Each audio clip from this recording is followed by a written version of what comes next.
मधुबनी सदर अस्पताल के लिपिक दयानंद सिंह का मामला लगातार तूल पकड़ता जा रहा है। सबसे पहले दयानंद सिंह ने सिविल सर्जन कार्यालय में तैनात 2 लिपिकों पर गंभीर आरोप लगाए।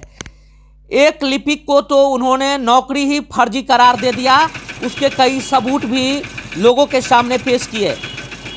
सिविल सर्जन कार्यालय में तैनात दोनों लिपिकों पर अन्य कई तरह के भी आरोप उन्होंने मढ़े। इस बीच सदर अस्पताल के लिपिक दयानंद सिंह ने बताया कि उनका इस बीच में वेतन भी बंद कर दिया गया है, जिस वजह से वे आर्थिक कठिनाइयों से गुजर रहे हैं।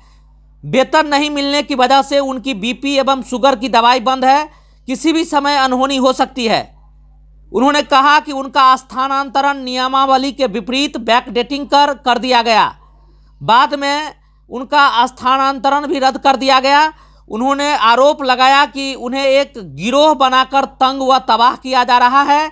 सिविल सर्जन कार्यालय मधुबनी द्वारा विगत 10 वर्षों से स्थानांतरण नियमावली के विपरीत स्थानांतरण चुन कर किया जा रहा है। कुछ लिपिक 10 वर्षों से अपनी एक ही जगह सेवा पर लगे हुए हैं।